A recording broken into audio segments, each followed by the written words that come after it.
तसव्वुफ़ जी असुल हक़ीक़त। शेख अबू ज़रआ ताहिर बिन अबिल फ़ज़ल रहमतुल्लाह अलैह पंहिंजे मशाइख़नि जी सनदनि सां हज़रत अब्दुल्लाह बिन उमर रज़ी अल्लाह ताला अन्हु खां हीअ हदीस बयानु कई त रसूलुल्लाह सल्लल्लाहु अलैहि वसल्लम जन फ़रमायो त हर शइ जी हिकु कुंजी हूंदी आहे, लिहाज़ा जन्नत जी कुंजी ग़रीबनि ऐं साबिर फ़ुक़रा सां मुहबत करणु आहे। इन्ही करे दरवेशी मोहताजी तसव्वुफ़ जी असल हक़ीक़त में दाख़िल आहे ऐं तसव्वुफ़ जो बुनियादी ऐं लाज़मी जुज़ आहे। हज़रत रिदीम रहमतुल्लाह अलैह जन फ़रमायो त तसव्वुफ़ टिनि ख़सलतुनि ते मबनी आहे।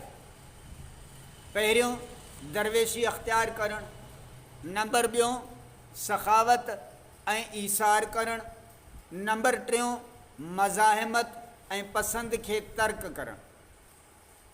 हज़रत जुनैद बग़दादी रहमतुल्लाह अलैह खां जॾहिं तसव्वुफ़ जे बारे में पुछियो वियो त पाण फ़रमायाऊं त तव्हां अल्लाह सां गॾु बग़ैर कंहिं शइ जे रहो।